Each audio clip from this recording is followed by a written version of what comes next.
Bless you.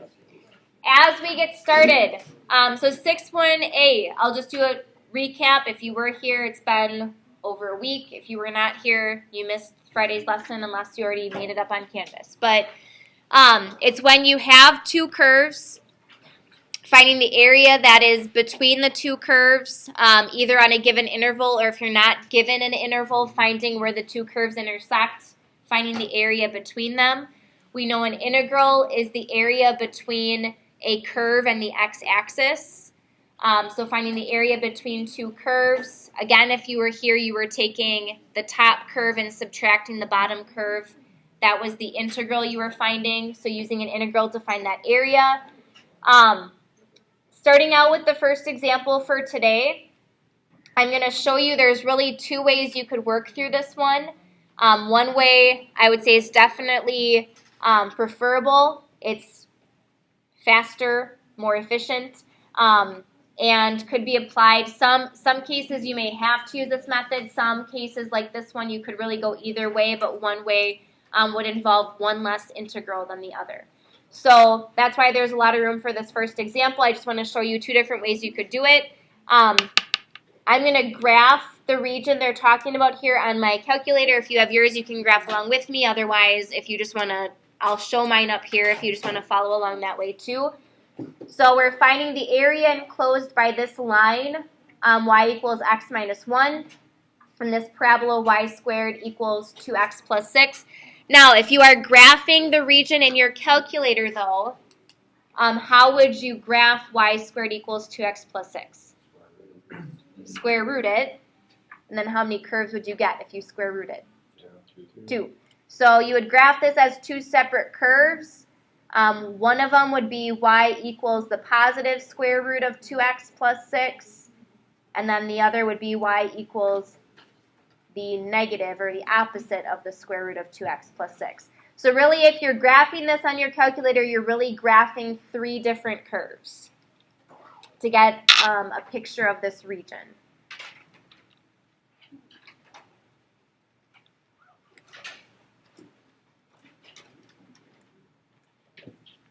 I'm going to let y1 be the line, x minus 1.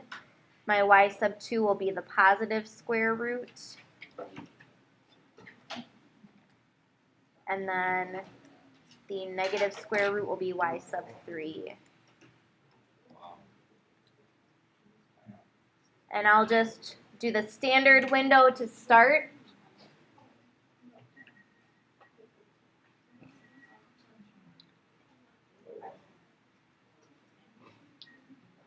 Oops. You put a minus sign instead. I did, didn't I?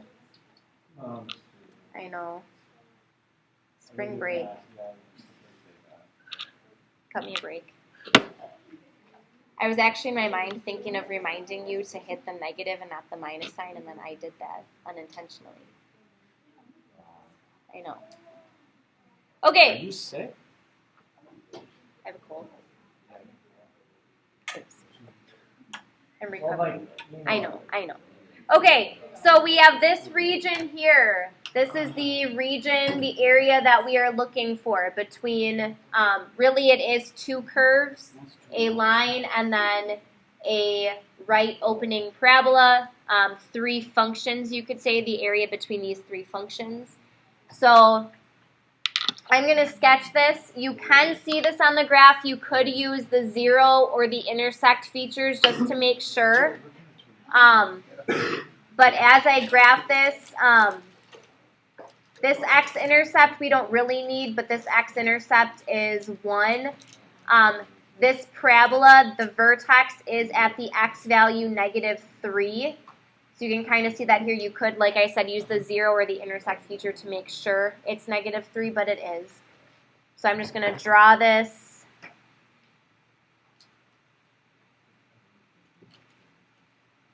On my sheet here.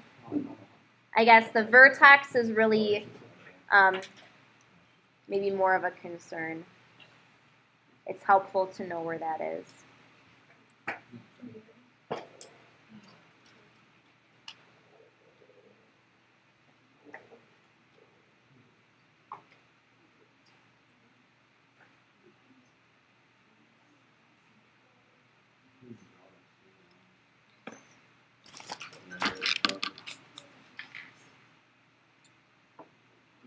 All right, this is what we are looking for here.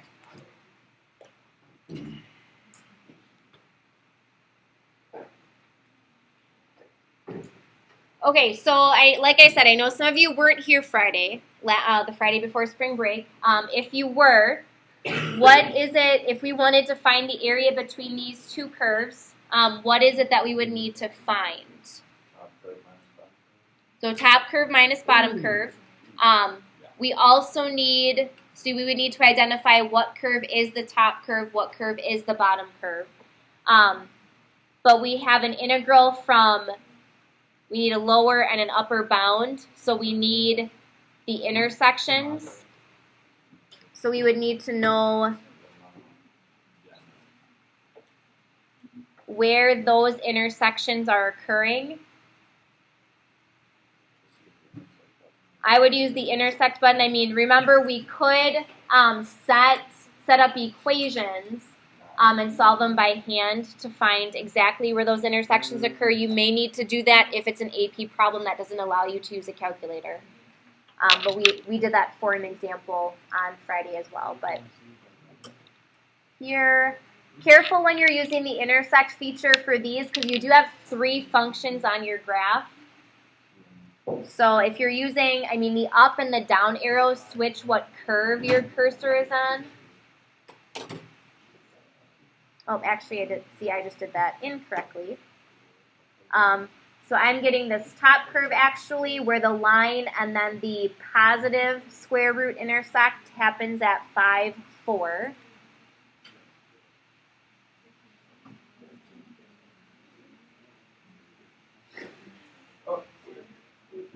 So then make sure, I'll try this again.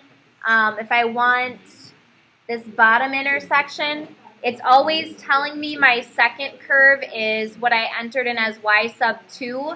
I want that second curve, though, to be y sub 3, the negative square root, so I have to use the up or the down arrow to get it to be on the correct curve.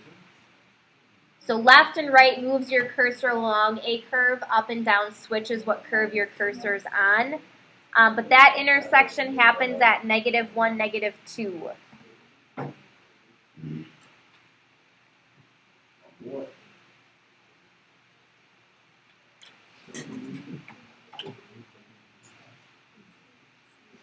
Any questions on how I got those?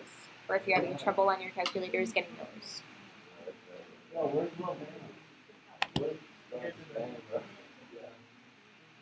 All right. Now, on Friday, we talked about how we set this up. We had, for the area, we had the integral from a to b, where a and b are x values of, and I'll just write it this way, of your top curve minus your bottom curve. And then it was dx. So you'd have your top function minus your bottom function. So let's say I drew a rectangle here.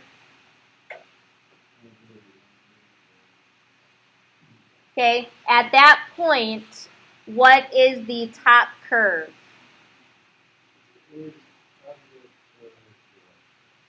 Okay, so positive square root of 2x plus 6. What is the bottom curve? The line y equals x minus 1. If I draw a rectangle anywhere in that region, is the top and bottom curve, is the top curve always y equals the square root of 2x plus 6? Is the bottom curve always y equals x minus 1? No. If I draw it over here, my top curve is the same, but my bottom curve is different. My bottom curve is then the negative square root of 2x plus 6. So here's one way you could solve this problem. There is kind of a barrier here where this intersection occurs, anywhere over here. You can't really see that. So anywhere to the left of where that intersection occurs, which is at the x value -1. Anything to the left of that, the top curve is positive square root of 2x plus 6. Bottom curve is the negative square root. Anything to the right of that, the top curve is positive square root, but the bottom curve is the line. You would have to use two different integrals. So here's one way to do it. You could find the area by setting it up this way. So the area would be the integral of, now when your top curve is the positive square root and your bottom curve is the negative square root, that is from the x value -3 to the x value -1. Dalton, did you have a question?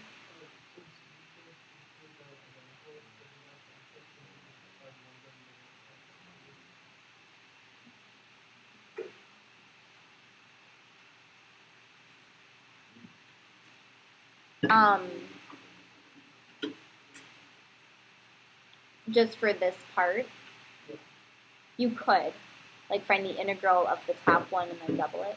You could do that. But then you'd still have you would still have two integrals total. Yes. So you would have the integral from -3 to -1 of your top curve is the positive square root of 2x plus 6 minus your bottom curve is the negative square root. So Dalton, this will actually answer your question too. Because if I do minus a negative square root of 2x plus 6, I really just have the square root of 2x plus 6 plus the square root of 2x plus 6, which is 2 times that, so you're just doubling the integral of that square root. And then I would have to add to that the integral from -1 to, my other intersection occurs at the x value 5, so -1 to 5, of, and for this one, your top curve is the square root of 2x plus 6, and then it would be minus, your bottom curve is the quantity x minus 1.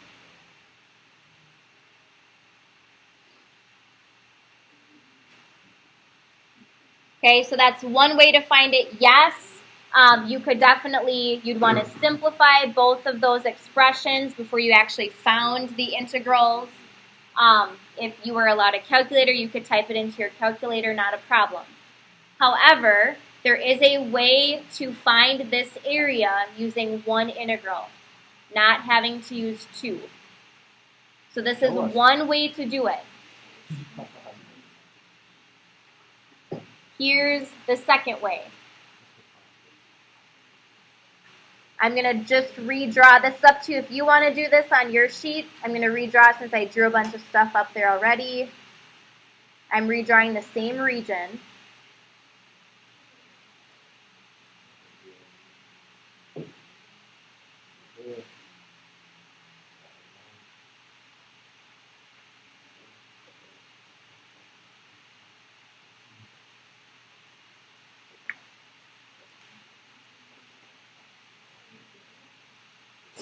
So all of the examples we worked through on Friday and the way we just set this one up, it was all integrated with respect to x.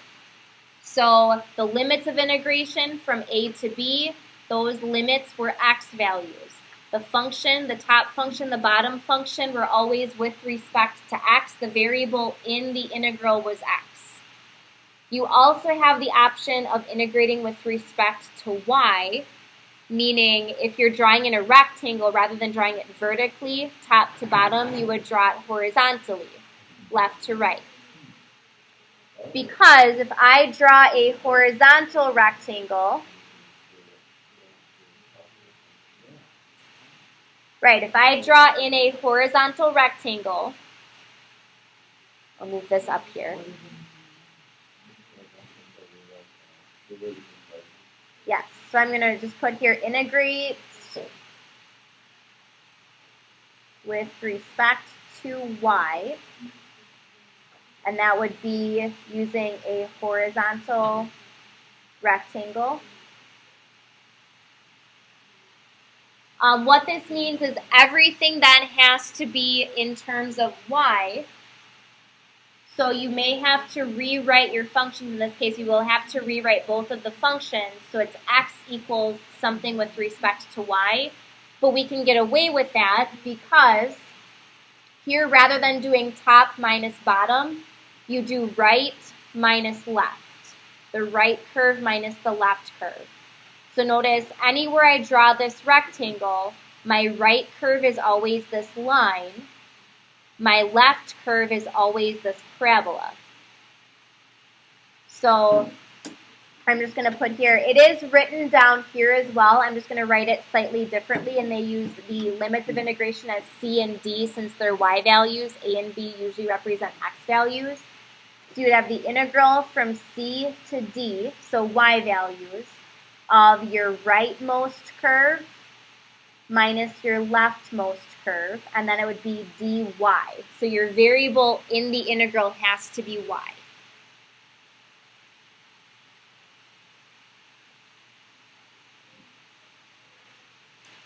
Okay, so this line, which would be the rightmost curve, I'm just going to put an r by it.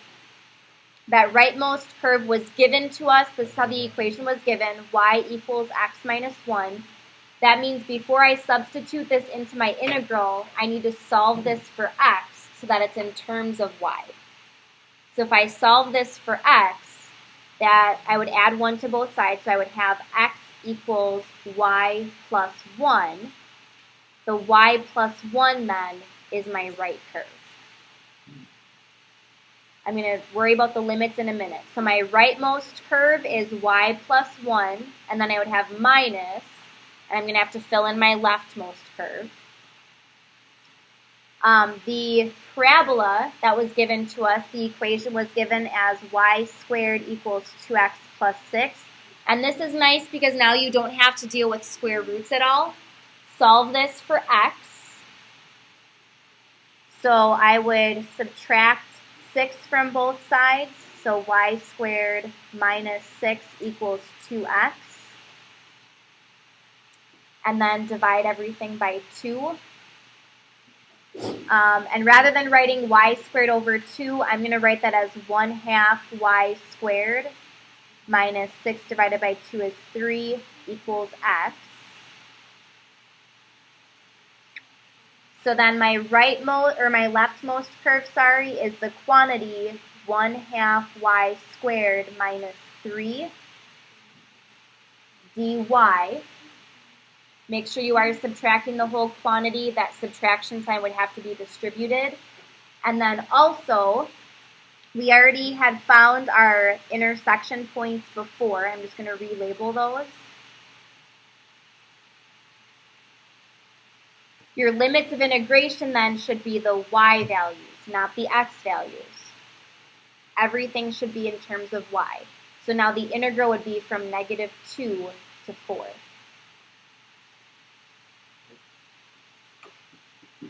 The y values of those order pairs. Okay, so you could integrate this with respect to either variable. If you integrate it with respect to x, using top to bottom, you have to use 2 integrals. You would have to use 2 integrals for that one. However, if you switch the rectangle to a horizontal rectangle and integrate with respect to y, you can solve for the area in one rectangle. Or in one integral, sorry. Okay, so we are going to actually find this. Are there questions, though, on how I set that up?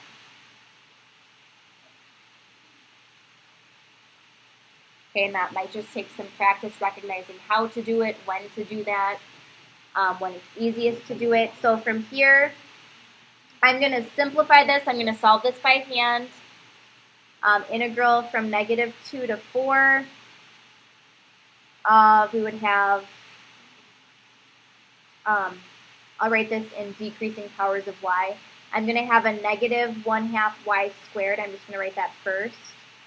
And then I would have a plus y, and I would have 1 minus -3, so I'd have a plus 4.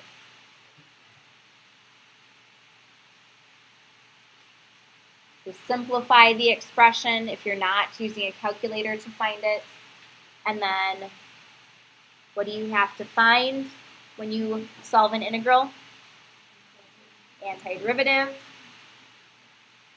So antiderivative, and once you actually take the antiderivative, you no longer need to write the integral symbol. Antiderivative of negative 1/2 y squared, negative 1/6 y cubed, plus 1/2 y squared, plus 4y, evaluated from negative 2 to 4.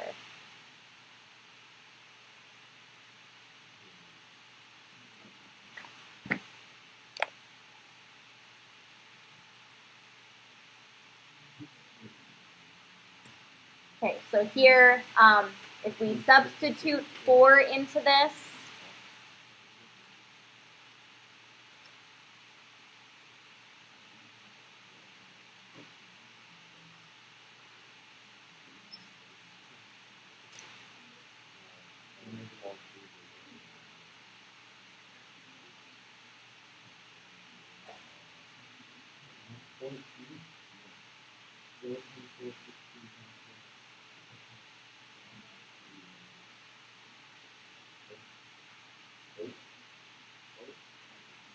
okay, so as keeping it as a fraction, substituting in 4, I got 40/3.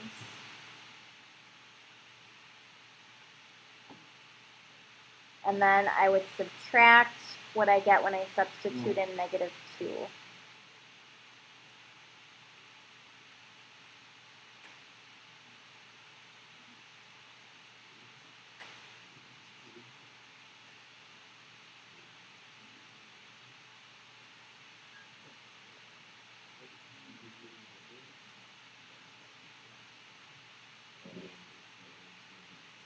And there I got, substituting in negative 2, I got negative 14/3.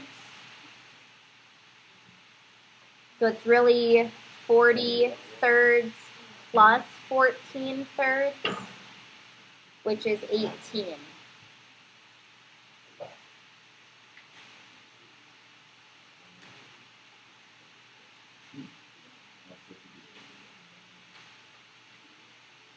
So I know I'm using a combination. I don't want you to forget, if you are to find an integral by hand, that you have to find the antiderivative, and you substitute in the top number, substitute in the bottom number, subtract the two values.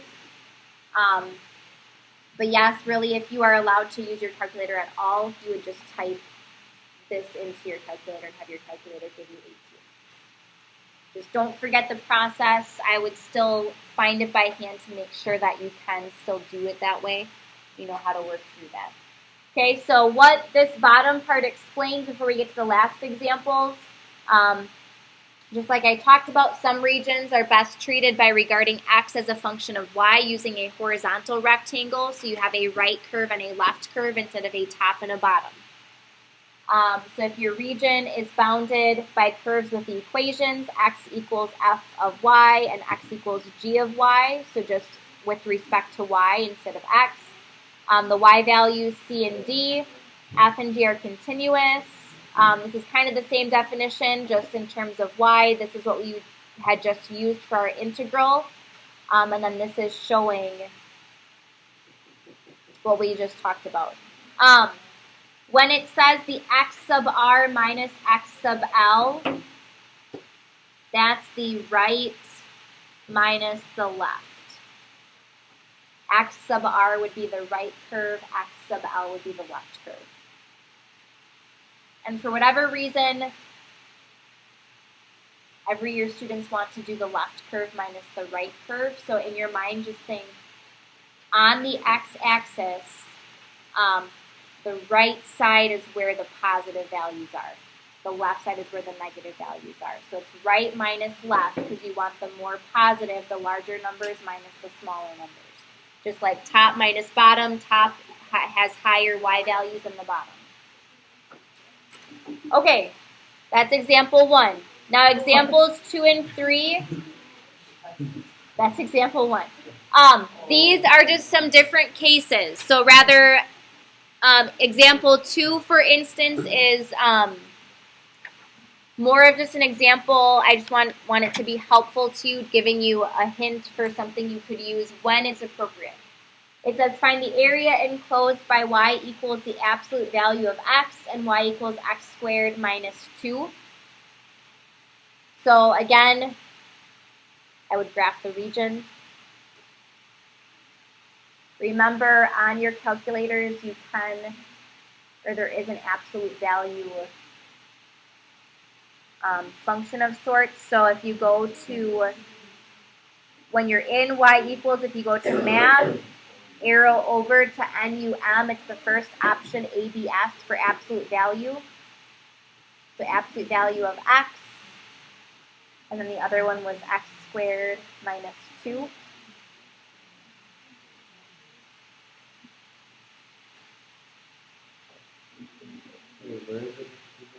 If you go to math and then over to the right, yep, ABS, option 1.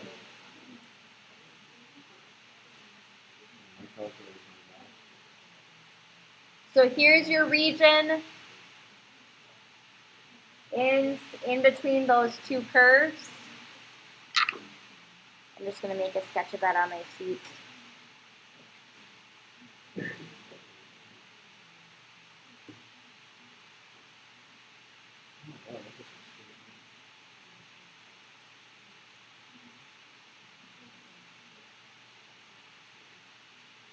This vertex is at 0, negative 2. This parabola is x squared just shifted down 2.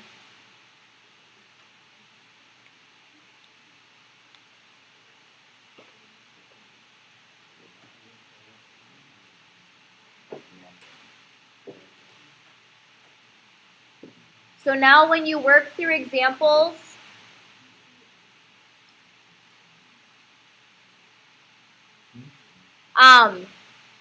you want to be thinking, do you want to use vertical rectangles, so top minus bottom, or do you want to use horizontal rectangles, right minus left?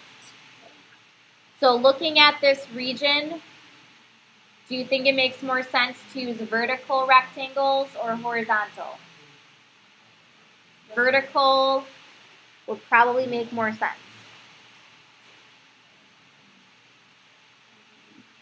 You could think of it this way as well.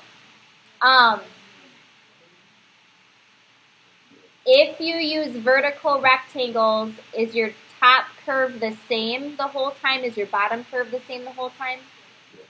Yes, so the top curve, now absolute value of x is always the top curve. Realize absolute value of x, though, is a piecewise function.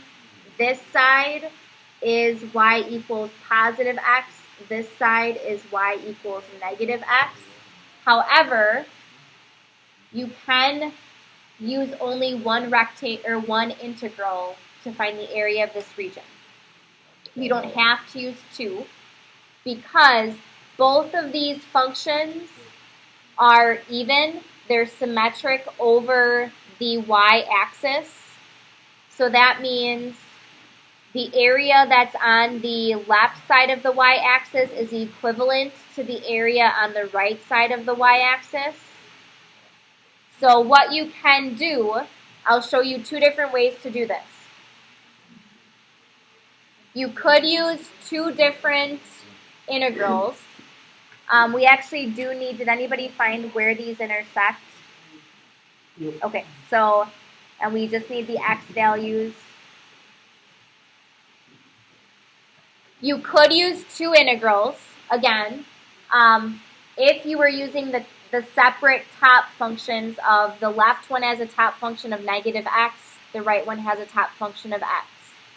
So you would have the integral from, for the left side, it'd be negative 2 to 0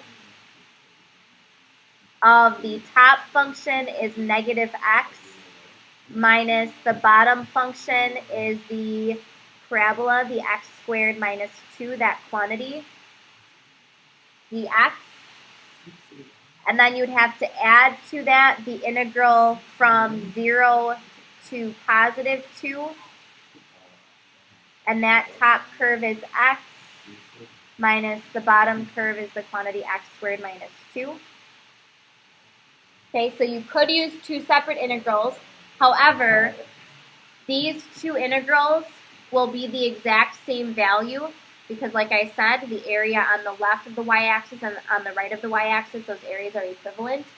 So instead, you could just take one of those two integrals, and I would probably take this one where you're dealing with positive x values. You have a positive x as your top function. So the integral from 0 to 2 of x, I'm going to, well, I'll write it this way first, minus the quantity x squared minus 2 dx. Just find that integral and then double it. So do 2 times that integral. So when you notice if you have even functions and you see symmetry like that, you can just say, okay, it's one integral and I'm just going to double it. And that'll make it a little easier. You don't have to find two separate integrals that are going to equal the same thing. Now, if you do it this first way, that's fine. You're going to get the same answer as long as all of your math is correct. Questions? And I already set that one up. So we'd have 2 times the integral from 0 to 2. I'm going to simplify this. We would have negative x squared plus x, and then plus 2 when we distribute that minus sign through.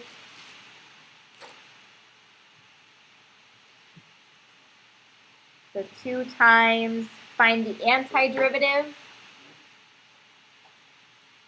I'll make sure that 2 is still out front though. So antiderivative of negative x squared.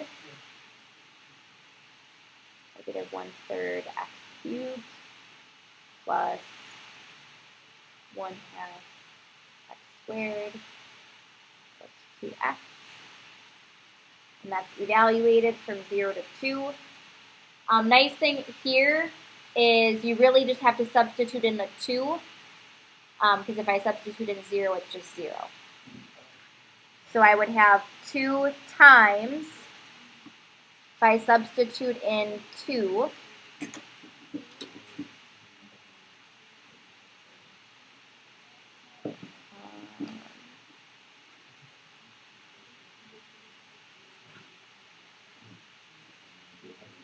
I would get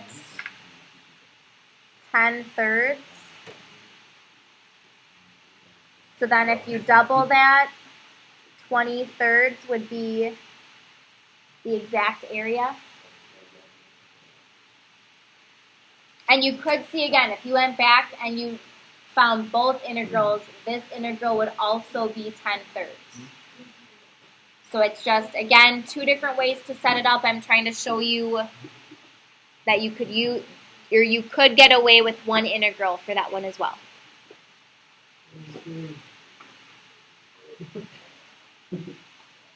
Questions on that one? Okay. The last one, example 3, it says find the area bounded by y equals cosine of x, y equals sine of 2x, x equals 0, and x equals pi over 2. Trig, yeah, make sure if you're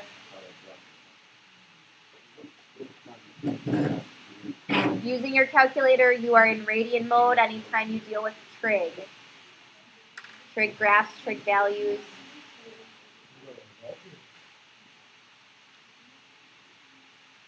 So I'm going to graph cosine of x and then sine of 2x.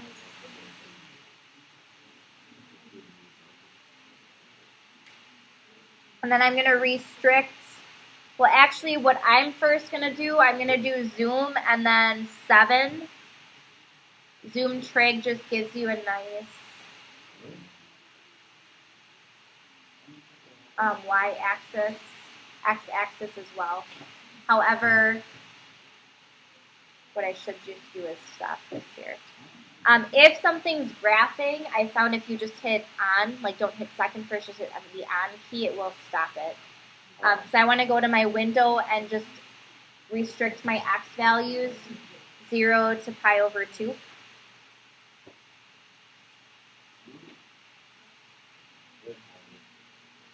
Since I don't need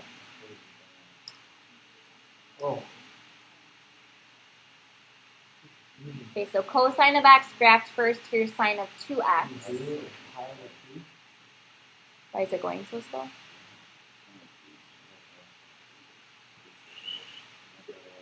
All right, what do you notice about the area bounded by these two curves on that interval? Okay. There's two sections. There's two different areas. There's a region here. This is between the two curves. There's also a region here. You can't just ignore that one. If you're asked to find the area bounded by those curves, you have to find both of those. So you cannot, for this problem, for this type of problem, you cannot get away with one integral. You're going to have to use two. You have to use two, yes. So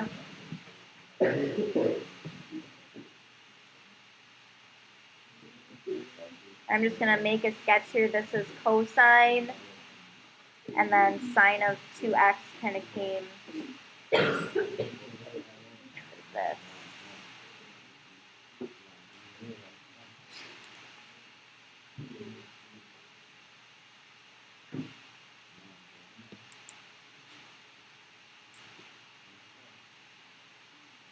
Okay, what I also want to show you or remind you of, this can be helpful.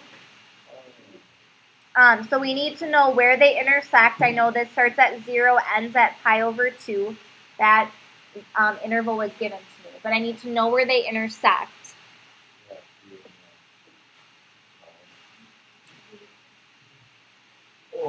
Like an exact value. If you use the intersect feature on your calculator, you're just going to get a decimal. There is a way you can find the exact value in terms of pi. So remember, you can find where they intersect if you set them equal to each other. So you would set cosine of x equal to sine of 2x and then solve. Now, this has come up just in different, like not a lot this year, but I know in different problems, practice problems, things like that, sine of 2x has come up. There is an identity. This is equal. Sine of 2x is equal to what? Not half of something. It's the one, yes, that Emma, you used a lot. It's equal to 2 sine of x cosine of x.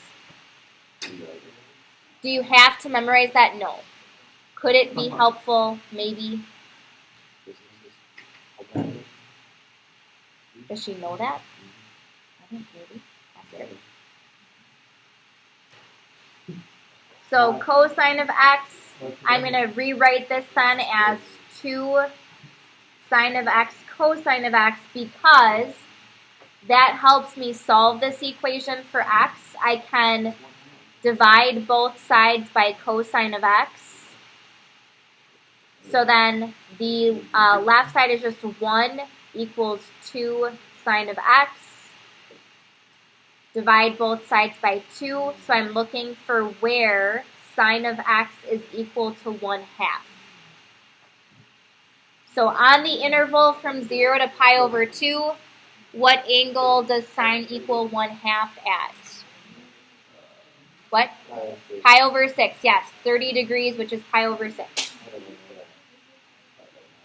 Okay, so on your calculator, again, intersect feature will give you the decimal approximation, not the exact x-coordinate where they intersect. I didn't ask this. Would horizontal or vertical rectangles make the most sense? Vertical would make sense. In each region, what you also need to note, in that first region, what is the top curve?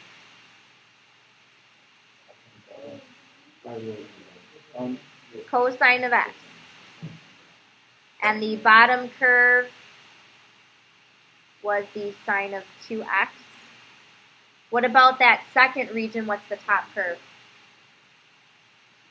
Yeah, so here the top and the bottom have switched.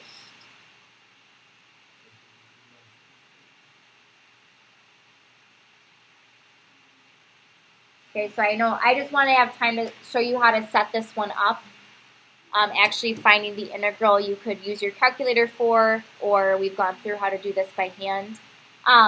So then, since you need two integrals, one integral would be from 0 to where they intersect at pi over 6, so 0 to pi over 6, top minus bottom, so your top curve is cosine of x, minus your bottom curve is sine of 2x dx. Yep, and then you would add the other integral, and that would be from pi over 6 to pi over 2 of, and now your top and your bottom have switched. So now it would be sine of 2x minus cosine of x dx. So again, if you were allowed your calculator, you would just type that into your calculator, but you're going to get, well, actually, the area comes out to be pretty nice here. So you would get the answer that way, or you've seen how to do this by hand, find the antiderivative. However, sine of 2x, how would you find the antiderivative of that? Yep, use substitution. You would need substitution here for this, unless you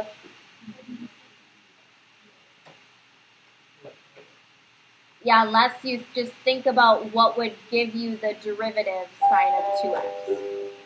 Would be another way to do that. So this would involve substitution. Please check your email for the Google form to nominate a faculty or staff speaker and a student class speaker for graduation. Nominations will close Friday, April 6th. Thank you. Yes, I can. Practice is there. Just note if you're working on this, 21 and 23, ask you to use different rules. Use trapezoidal.